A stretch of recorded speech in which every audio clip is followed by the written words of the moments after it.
성경에 나와 있는데 뒤로 가보시면 좋겠어요. 천천히 한번 읽어볼까요? 13장부터 한 단락하고 그 다음에 15절부터 한 단락, 두 단락이 나오는데 13절, 14절을 먼저 읽어보실까요?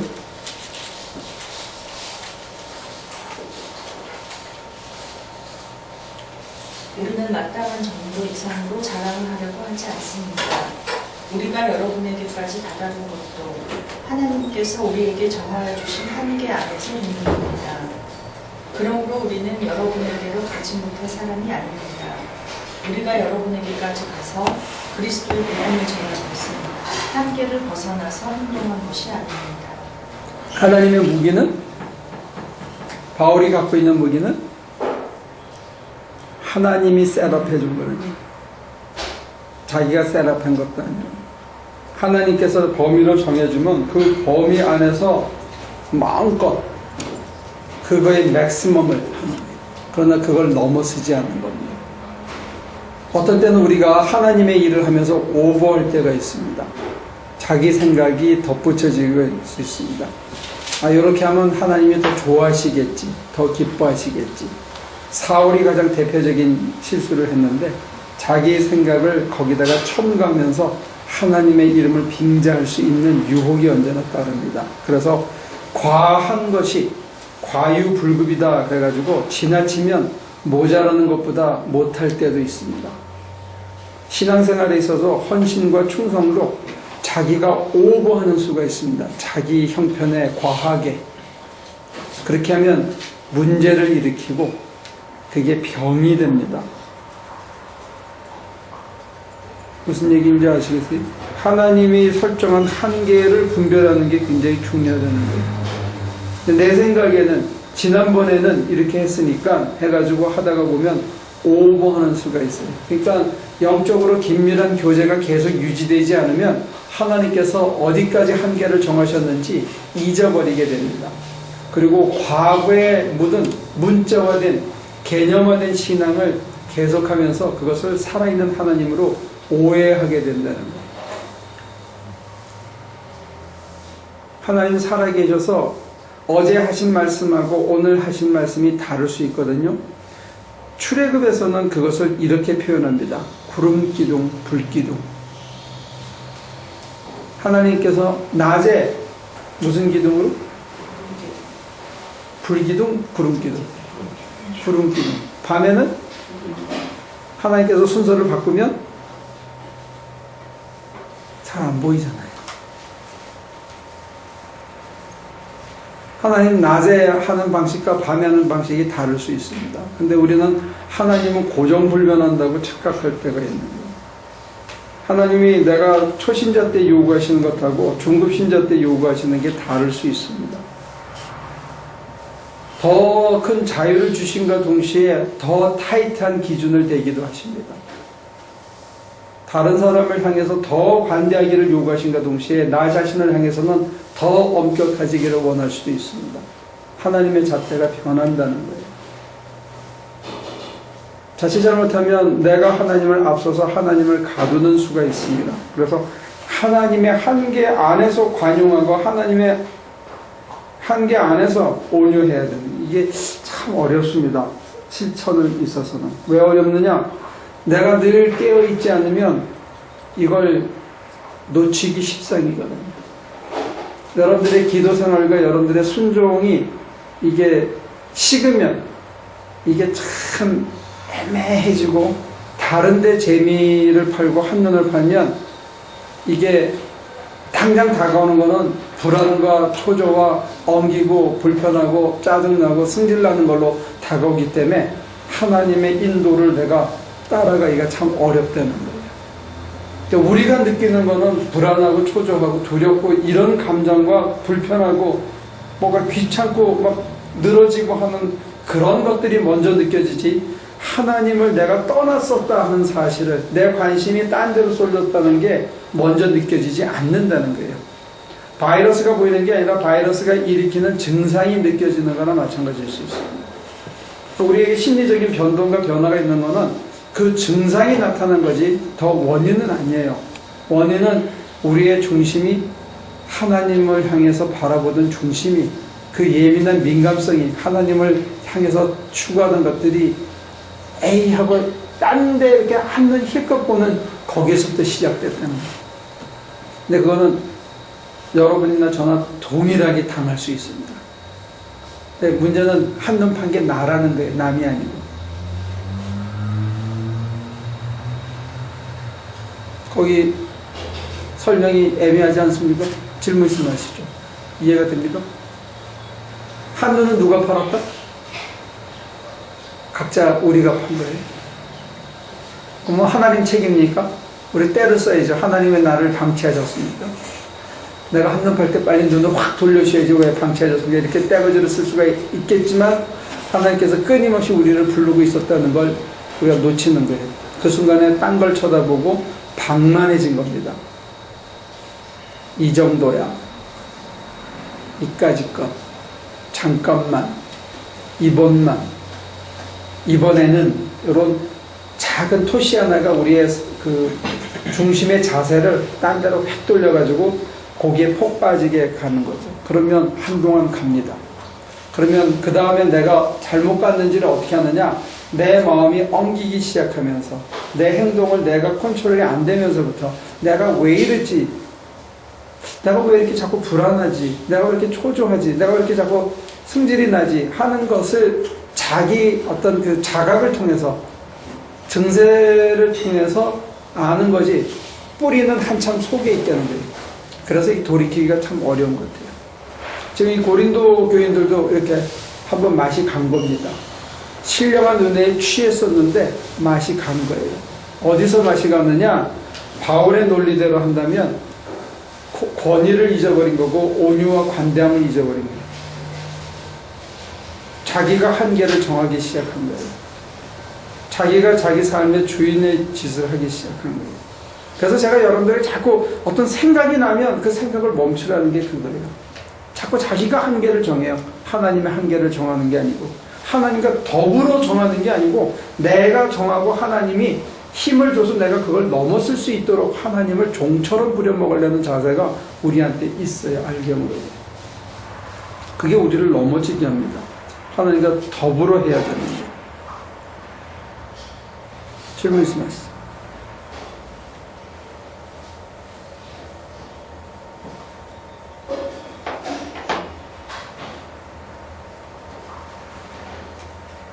지난 시간에도 얘기했지만 제가 여러분들을 푸시하고 정지하는 게 아니고 제가 다 저질러 본 실수이기 때문에 제가 여러분들이 그 문턱에 가면 제가 보이는 거예요. 전과자 눈에 전과자가 보이는 뜻에서 얘기하는 거니까 여러분들은 전과자의 길을 가지 말라. 전과자가 되더라도 초범에서 끝내라. 이런 얘기에서 제가 하는 뜻이에요. 저는 전과 뭐 30몇 번 이렇게 되니까 별 그만 달라고 얘기하는 거지 제가 여러분들을 윽박지르거나 나는 잘하는데 왜 너는 못하냐 이런 뜻의 얘기하는 건 아니에요. 이건 누구나 쉽게 겪을 수 있는 실수기 때문에 제가 여러분들보다 더 디테일하게 묘사할 수 있는 거예요. 여러 번 해봤기 때문에. 됐어요? 그게 우리가 한계를 하나님이 정하시는 인생을 살아야 되는데 그걸 못한 거예요. 두 번째. 그럼요. 제임스 같은 경우 지금 저의 경우 나가서 혼자 그 아파트에서 살 수 있었으면 해서 그거를 바라는데 내가 이거를 인간적인 방법으로 위층에 두고 아니면 내가 왔다 갔다 잠을 자면서 이걸 어떻게 해서든지 해볼까 하면서 그냥 중간중간 하느님한테 도와주셨다고 이렇게만 하니까 그거는 제가 먼저 끌고 나가면서 목사님 말대로 하느님한테 이렇게 하는 거잖아요. 그러면은 하느님하고 함께 목사님을 하라는데 그러면 제가 하느님하고 함께 어떻게 해야지 되는지를 모르거든요. 대전자는 환자는 예외예요. 임산부 환자는 예외. 제가 임산부는 애가 3살 될 때까지 모든 부역에서 면제, 모든 의무에서 해방. 애 키우는 게 그만큼 중요한 거예요. 환자는 정신질환이든 육체적인 질환이든지 정상적인 건강으로 지 발로 일어서서 지 밥벌이를 할 때까지는 예외. 그거는 특별한 보호가 필요해요. 약자 보호법입니다. 그렇지만 그게 어쨌든 저한테도 관계되는 일인데 나한테 지금 그러니까 쟤한테는 모든 게 익스큐즈 되는 거예요. 환자한테. 환자 투비 경계에 있는 사람은 기침하면 우리가 이렇게 있는데 제가 공부하는데 누가 계속 떠들면 정상적인 인간이라고 생각하는데 계속 떠들면 나중에 눈총 받잖아요. 근데 기침을 막 해. 근데 눈총을 주면서 누가 이번에 신문에 보니까 팝콘을 시끄럽게 먹는다고 총으로 쏘았대. 극장에서. 둘 다 미친놈이에요. 그런 걸 미쳤다 그래. 제임스 같은 걸 미쳤다는 게 아니고.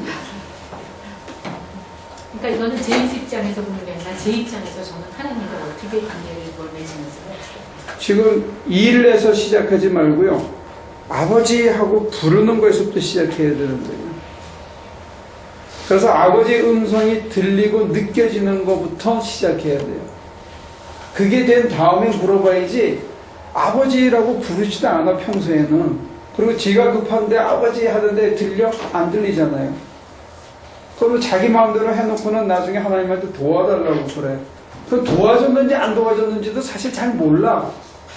그러니까 인생을 제가 보면 여러분들은 굉장히 도박하면서 사는 거예요. 얼마나 용감한지 모르겠어. 제 말이 너무 과한가? 맞아요. 여러분들이 굉장히 믿음이 좋은 거야. 무능할 정도로 믿음이 좋아. 왜? 하나님의 음성을 들은 적도 없고 구한 적도 없고 들리지도 않아. 근데 인생을 콱콱 살아. 야, 깡다구들 좋은 거예요. 듣고도 주저주저 하면서 듣고도 두려워서 못 나갈 때도 있고 듣고도 몸이 괴로우면 조금 더 미루고 이럴 때도 있는데 듣지도 못하면서 어떻게 자기 인생을 과감하게 그것도 자기 자식까지 그렇게 해내는 사람들을 보면 진짜 용감하고 그런 거예요. 일단 저지르고 봐. 야, 진짜 센 거예요. 그러고 나서 이게 하나님의 뜻입니까? 자기 마음속에는 하나님이 허락했다고 말씀해 주세요. 그리고 싶은 게 있는데 하나님께서 무슨 말을 하든지 간에 들리겠냐고요. 그러니까 뭐부터 해야 돼요? 공부 못하는 애들이 공부하라 그러면 정통종합영어부터 펴놓고 수학의 정석 펴놓고 공부해요. 걔네들 절대로 그게 안 돼. 어디서 놓쳤냐면 y equal ax 플러스 b 거기서 애들이 잊어버린 거예요. 그래서 수학을 못하는 거야. y, x 들어오면 숫자 대신에 y, x가 들어오면 a 들어오면 잊어버린 거야. 그때부터. 영어는 I'm a boy, you are a girl 하다가 그 다음에 이게 뭐 3형식 넘어가면 그 다음부터는 머리가 이렇게 가정법 가면 그 다음부터는 전혀 안 돋는 애들이에요. 그래서 영어가 안 되는 거야. 그럼 뭐 정통종합 영어 꺼낼 일이 아니고 더 내려가야 돼. 더 기초영문법까지 내려가야 되는데 자존심이 있어서 고3인데 내가 어떻게 기초영문법을 보냐고 안 내려가는 거예요. 그러니까 여러분들이 처음 시작하려면 아버지 하고 부르는 연습부터 해야 돼요. 다시 해야 돼요. 제가 너무 과소평가? 아니 처음에 시작할 때는 부르죠, 부르기는. 근데 어떻게 관계를 맺어야 되는지 이거는 아버지하고 그러니까 3,000번씩 주여 나를 도우소서 매일 그만큼 절박하지 않으면 안 가르쳐 준다니까. 스님도 그렇게 얘기하시는데 하나님도 우리가 진짜 절박해서 하나님이 날 도와주지 않으면 내가 도저히 살 길이 없다. 진짜 내 뼛속에서 그렇게 믿어질 때까지 기다리시는 거예요. 안 그러면 대답해봤자 지 맘대로 하거든.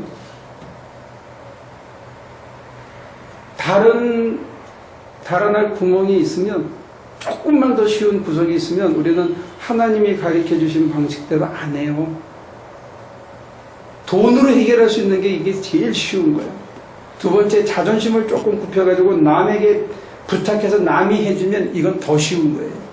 그러니까 그게 남아있는 한은 하나님 앞에 엎드리지 않게 된다고 살아요. 그러니까 돈 떨어져, 신발 떨어져, 친구 떨어지면 그게 제일 좋은 기회라고. 하나님을 절박하게 만날 수 있는.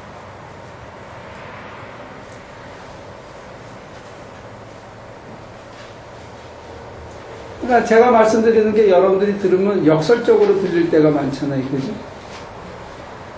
그래서 이게 잘 안 믿어지는 거예요. 근데 체험담이에요. 기댈 때가 아무 데도 없어요. 나 자신조차 내가 믿지 못할 때, 내가 더 이상 나를 의지하지 못할 때, 그때 하나님밖에 없을 때 하나님을 부르는 내 소리가 달라지더라는 거예요. 하나님하고 부르는 내 목소리인데 내가 정말 절박하더라는 거예요. 아버지 하고 부르는 이게 그냥 평소에 헛짓하며 부르던 그 아버지가 아니더라는 거예요. 거기서부터 시작되는 거예요. 그리고 그 아버지의 온유와 관대를 내가 온몸으로 깨달으면서 내 눈이 확 바뀌는 거야. 가치관이 확 바뀌는 거예요. 그걸 깨달음이라고 그래요.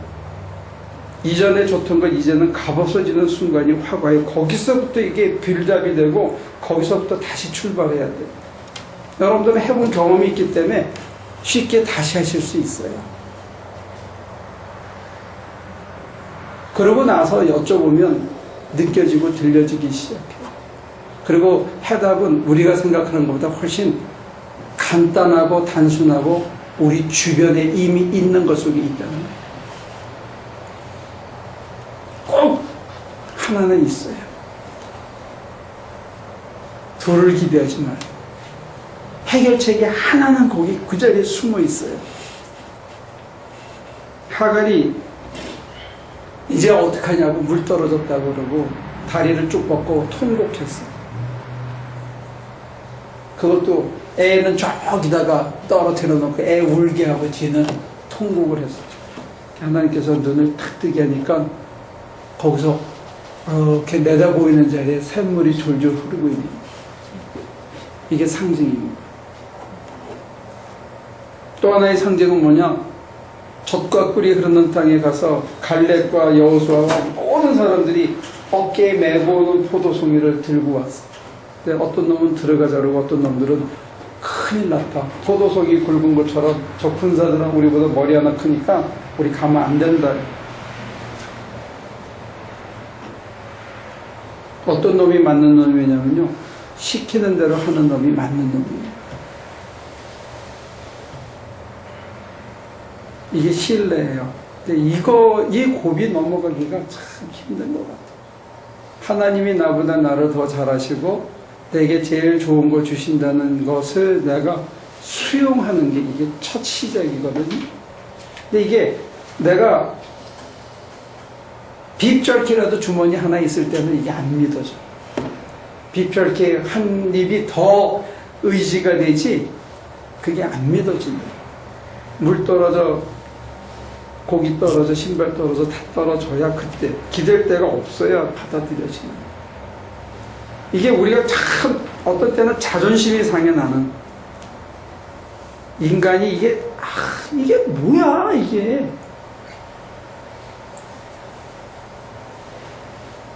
이 개신교는 그게 인간이라고 가리켜요. 참.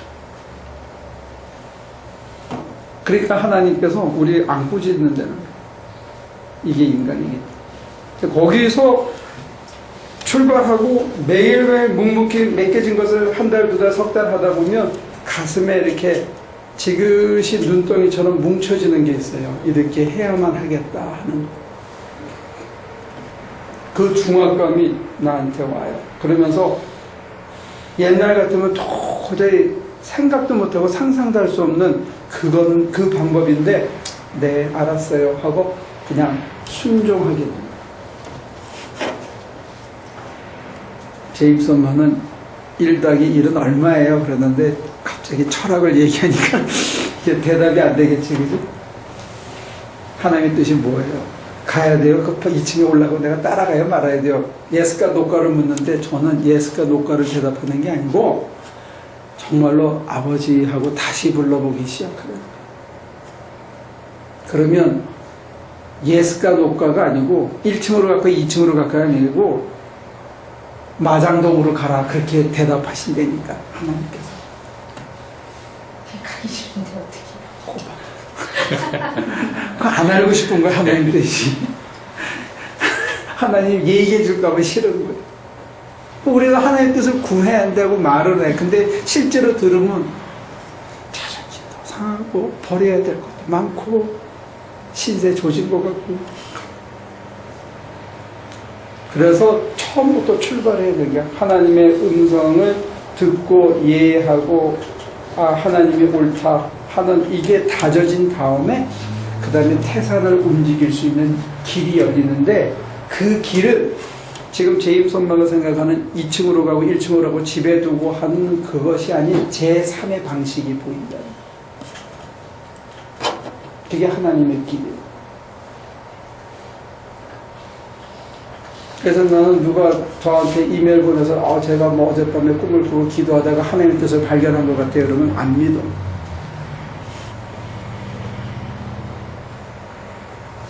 왜? 내가 그랬으니까. 그 하나님 뜻 아니거든. 하나님의 뜻이 이렇게 만만한 거 아니라고. 죽기로 해야 돼, 죽기로. 죽을 것 같아, 하면. 근데 하고 나면 안 죽어. 그래서 부활을 믿게 되는 거예요. 그래서 영생을 믿게 돼요. 하고 난 다음에. 왜? 사람이 쉽게 안 죽는구나. 하나님께서 시키는 대로 하면 죽을 것 같은데 하고 나니까 절대로 안 죽는구나. 이게 자기 몸에 이게 배어야지 우리는 얼마나 약을 빠졌는지 안 그러면 절대로 안 믿어요.